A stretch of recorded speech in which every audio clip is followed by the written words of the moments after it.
Well, something about Friday nights and my voice don't work well together. I lost it again in the second quarter, but I got better. I quieted down and kept it a little bit. Great win, proud of our guys. I mean, we knew North Texas, specifically their offense was explosive. I think when you look, they had, 189 yards after the first quarter. And you saw how explosive they were. I don't think they had that many yards in the whole next three quarters. So I thought our defense did a great job of settling down, not allowing them to be explosive for touchdowns, make them keep earning the field. They hit some runs on us better than we'd like, but, still 33 carries for 132 is good. So I thought, and then the turnovers, I think this is 3 or 4 straight games with multiple turnovers. I don't know. I thought that strip sack with fumble was a touchdown, but I'm still learning. And then they came back 2 plays later or 1 play later, whatever it is, and got it. So it worked out.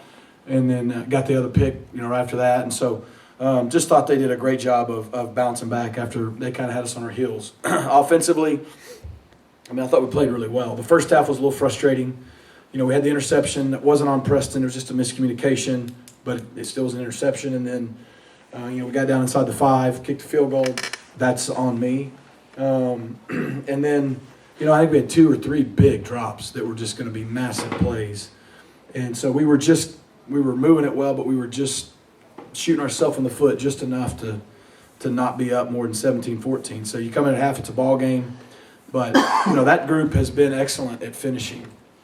You really look at the way we've normally started and the way they've finished, it kind of flipped. And really proud of our guys. We challenged them. We said, these guys are known for comebacks. Even after the third quarter, we told them. And we got to be known for finishing. And I thought the second half was pretty emphatic by our guys, and it started with that defense. Was this the second half the most dominant half that you've been a part of here? Not to pull out the history. I don't know. The 2 50-point halves were pretty good, but one of them we weren't dominant all around. Right. So I probably because of where it was. Like the last 2 weeks, you've seen us in game pressure. 17-14 come out, and then we get the ball and hit 2 long runs, and then we sputter and have to punt it or whatever we did. It's their ball. We went for it on 4th down and didn't get it, or I can't remember. And our defense comes out and makes a big stop, but they got the ball with a chance to go take the lead in the third quarter. And so I think it's really just big because of how we responded, how we finished. We did what a really good team is supposed to do, and in that second half, and it was pretty dominant. Talk about your offensive line. You lose Hiron. J.O. goes to tackle. Just what'd you get from that group, especially in the second half? We got a lot from that group, Trying to think, one of the sacks wasn't on them. It was on, our receiver in the wrong route, and so then Preston held it. And I didn't know we had 2, so I'm not sure what the other one was. But, you'd think Marcus Bryant was barely walking off the field last week. His back's so beat up, and he played the whole game tonight. We didn't have PJ. Logan Parr's back last week. He didn't really practice all week. Ends up playing. Ben Sparks has been steady for us all year. Branson Hickman's the glue to that whole thing. He's been great, but then, we lose Hiram and on the shoulder and just didn't have enough strength to come back in. And J.O., who's been up and down hurt, without PJ, now without Hiram, he goes to right tackle. J.O. has not repped right tackle this year. He has before, and he's super talented. And we always knew he was a guy that could pop out. And we run for 320 yards or whatever and play really well with that group. So, we had 3 backs run really, really well. And it was a good team effort running the ball, but the O-line deserves all that credit. Did it take anything at halftime of kind of settling that group in a little bit to get the run game going a little bit more? Or? No, I think, we were close on a few runs in the first half. It wasn't spitting quite like it did in the second half, but we were close, so we just decided to stay the course. We made a few adjustments with a couple things we were doing. Thought we were going to try to get on the perimeter more. You saw Jalen's touchdown run, and then late in the game we were able to, just kind of lean on him. But I think it was one of those deals. You got to commit to it for 4 quarters, and they did a nice job in the first half of. I don't know what we had. We still had over 100 yards, but it was reasonable, and we just stayed with it.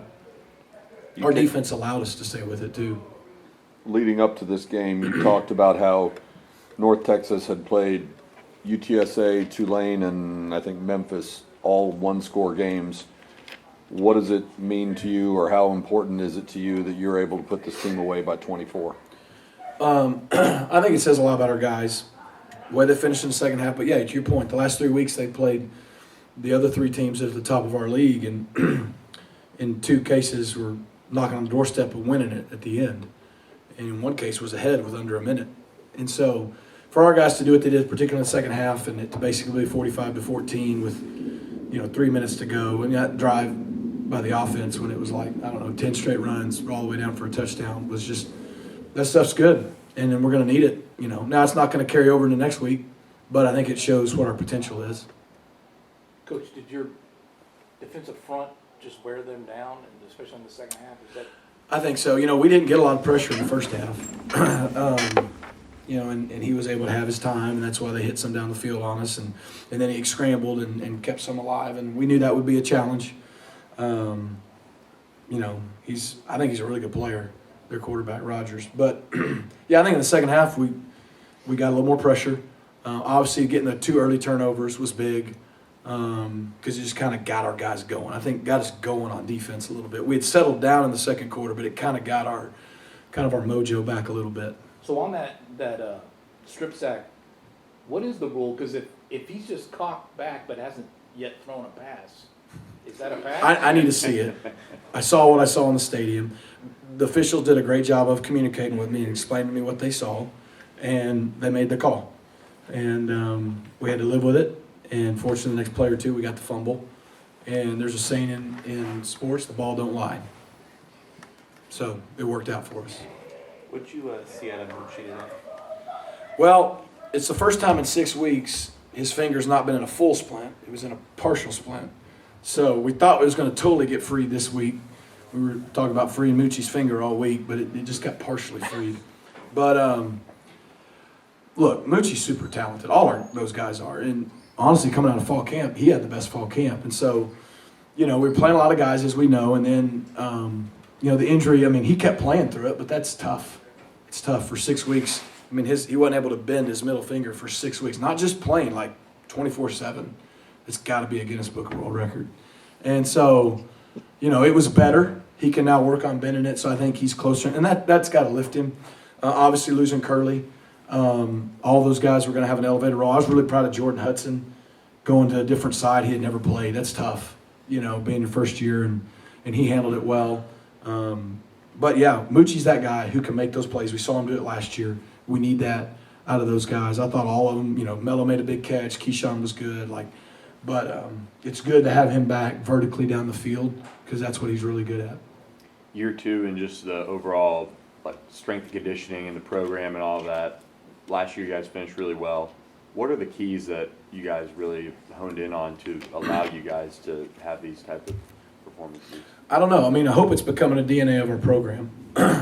We focused on it last year. We didn't not focus on it this year, but because this year's a different team. It's one of our 4 kind of pillars of our program. It's the 4th one, finish. We want to be finishers in everything we do. So every part of our program, from winter workouts to spring to summer to fall camp, has finishing aspects. It's just emphasized, and our guys are buying into it. And we've still got a few games left in November to finish. But I think Grizz does a great job the way they train. But our guys deserve all the credit. You can talk about it; they go do it. North Texas came into the game statistically with the last ranked rushing defense in the country. Did you lean more heavily on the run than you otherwise might have because of the uncertainty about Preston Stone's health? No, because if Kevin would have played, we were going to call the same plays. We got that much faith in both of those guys. So we wrapped the game plan Monday and Tuesday, and by Thursday, Preston got to go full speed and throw it. And we were going to run the same. We felt good about the plan. Now, to your point, they've struggled against the run. So, yeah, that was a part of the idea. I think we had 58 carries. Is that what it was? I don't know. Mm-hmm. Yep. So, and if you can have 58 carries, that means your defense is getting off the field. What were they, 4 of 14 on third down again? They're doing a great job on third down the last few weeks. But then we were able to be effective enough running it to have that many shots at it, right? You know, they play the robber defense, so they do have an extra guy back there, which is challenging. They did a nice job, played a little more cover 2 than they had, which we get a lot from people. And so that just kind of makes it challenging because the way their defense is, there's not a lot of quick game because they've still got 5 underneath players.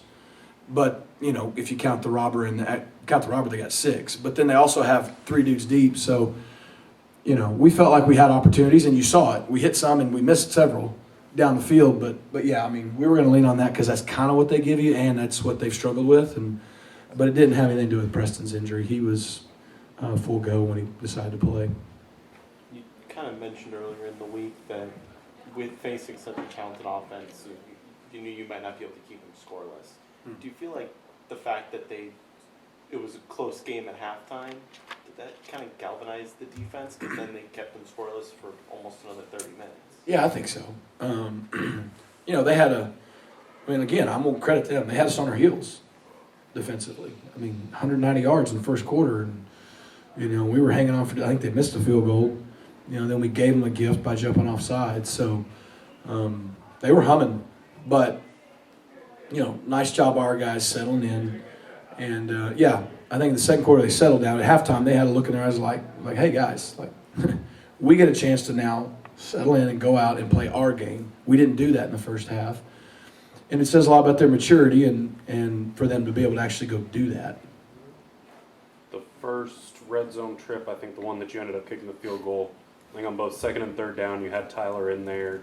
Where both ended up being pass plays. Another trip, you go to Tyler, he pushes it in for the touchdown.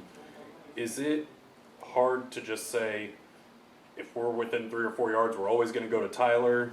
Is it just what goes into some of those play calling decisions? It's not hard to say because that's what we want to do. So the first drive that we got down there and kicked the field goal, we were rolling on the first one, so whoever the back was stayed in. And I literally started uttered out of my words. I think the ball was on the 3. I was going to put Levine in and run it. And I should have. Because that's what we want to do inside the 5. That's kind of his strength. But felt good about the play action on second down and then come back and run it on 3rd and 4th potentially. And and really, Levine's in on that package, so he still went in. And if Preston doesn't bobble the snap, I think we're going to have a touchdown to RJ. Because he was open, but by the time Preston got out and threw it late, they had recovered. And then on 3rd down, we ran it. What did we do on 3rd down? You just told me we threw it. To RJ, and then you called timeout, kicked the field goal, right? Yeah, I don't know what we did on 3rd down. It didn't work. And, you know, I just felt like, again, that's why I said that's on me. We got to do a better job on 2nd, 3rd down. We should score there. And we kicked field goal. We got down there later. We got the big boy in, and even though LJ was running well, and you saw what he did on the touchdown right now, the next time down, let's go ahead and talk about all our problems down there. LJ was running well, put Levine in, and he just missed the cut. If he just slides back behind it, he walks in. He doesn't. You know, and then I just felt like we were up 10, going up 13. Like, what's the difference? We had them pinned. That's why we went for it. I felt good about the call. I think we had RJ. We just missed it. And credit our defense for bailing us out. But it's not good to have the ball inside the 5 twice and get 3 points. That's going to cost us if we do that again.